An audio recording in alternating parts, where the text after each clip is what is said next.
Syrian army forces are pushing ahead with their offensive to liberate the city of Aleppo from foreign-backed militants.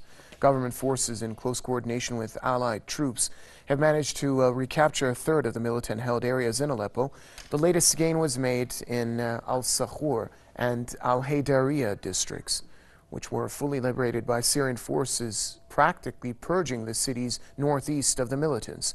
Government soldiers are now also in control of 6 eastern districts, including the strategic Masakan Hanano and Jabal Badro areas.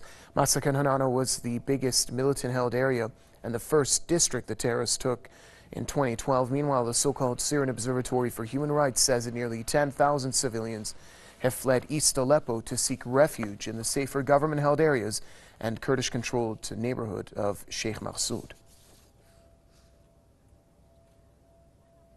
We wanted to escape, but they did not allow us. They told us, if you come back here, we will kill you.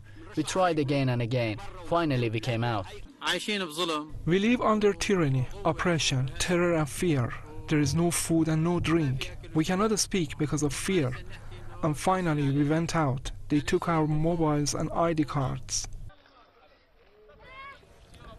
Well, the Syrian army has repeatedly halted its offensive to help civilians leave the conflict-ridden neighborhoods and let in humanitarian aid. The foreign-backed terrorists have been targeting civilians and government forces since the beginning of the war on Syria. They've intensified rocket attacks on the government-controlled western districts of Aleppo. Well, our correspondent Muhammad Ali joins us now from the Syrian capital, Damascus. Muhammad, update us on the situation in Aleppo as we're seeing militant-held areas falling one after another. Yes, updates are coming every hour since the early hours of the morning. The Syrian army is now in control of 12 areas that were under the occupation of terrorists in the eastern parts of Aleppo. 12 areas which are Al-Sheikh Khidr, Sheikh Faris, Bustan al-Basha, Baidin, Sulaiman al-Halabi, Al-Hulluk, Hanano, and Masakin Hanano, along with Al-Sakhur and many others. Now, by advancing and taking control of those areas, the Syrian army liberated about 20 kilometers out of an entire 45 kilometers of eastern Aleppo that was under the control of terrorists, which means that the army liberated almost half of the militant-held areas in the eastern parts of Aleppo. This is the most significant advance for the Syrian army and the heaviest loss for the terrorists of the Al-Nusra Front and Nur al-Din al-Zinki, a very important advance.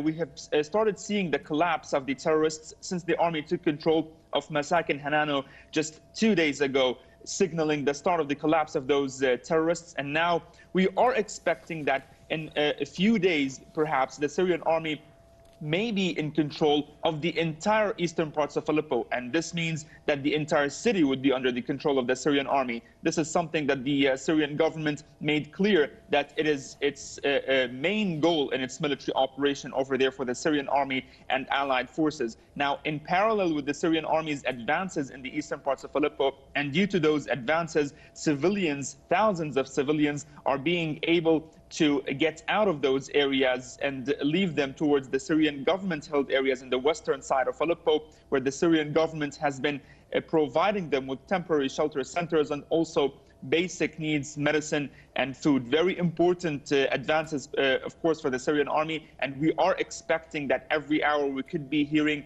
of new areas liberated. Now, the primary goal for the Syrian army, the next step, is heading towards the parts that are not liberated yet. And the first, perhaps, will be Al-Sha'ar.